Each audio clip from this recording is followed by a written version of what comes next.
Bismillahirrahmanirrahim. Assalamu alaikum. I hope you all are fine, student. Welcome in your Oxford Progressive English Class 3. Open book page number 42.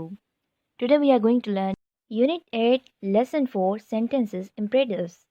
Exercise number A. Read and make the sentence have. Student, here are two columns. We have to match the suitable phrase of one column to another column. So let's start. Example. If you boil water, what you will get, student? You will get steam. आप जब water को boil करेंगे तो आपको steam मिलेगी. Number 1. If you freeze water what you will gate.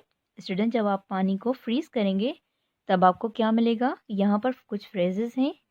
Second column में it breaks, you cool it, you get ice और it melts.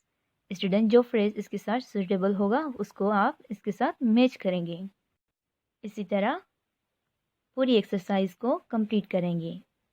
Exercise number 2. Use one of these verbs to complete the sentences. Student, here are some verbs. Is, are, receive, cut, burn, feel, borrow.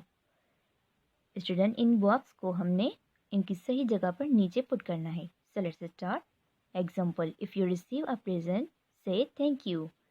Number 1. If you dash hard, turn on the fan. Student, इस blank में क्या आएगा?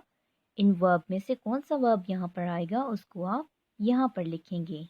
इसी तरह आप इस exercise को अपनी बुक पर कंप्लीट करेंगे. Exercise number 3. Plural nouns. Write the given words on the correct lines. Student, यहाँ पर नीचे हमें प्लूरल नाउन दिए गए हैं. उन नाउन को आपने उनकी सही लाइन में रखना है. जैसे कि फर्स्ट में है आपको बताया गया है एड एस. वो वर्ड्स जिनके साथ एस का इस्तेमाल करके उनको प्लूरल फॉर्म में बनाया गया है उनको आप फर्स्ट लाइन में लिखेंगे. Add E S. स्टूडेंट, जिन वर्ड्स को, जिन नाउन्स को प्लूरल बनाने के लिए, सिंगुलर से प्लूरल बनाने के लिए ई एस का इस्तेमाल किया गया है उनको आप इस लाइन में रखेंगे, सेकेंड वाली लाइन में. Change Y I S. Student, Y जिन वर्ड्स के साथ लगा होगा जब उनको हम प्लूरल फॉर्म में कन्वर्ट करेंगे तो y को इरेज करके हम IES लगा देते हैं. तो इनमें से जो वर्ड्स आपको नज़र आए ऐसे जिनके साथ IES का इस्तेमाल हुआ हो लास्ट में, तो आप उसको थर्ड वाली लाइन में रखेंगे.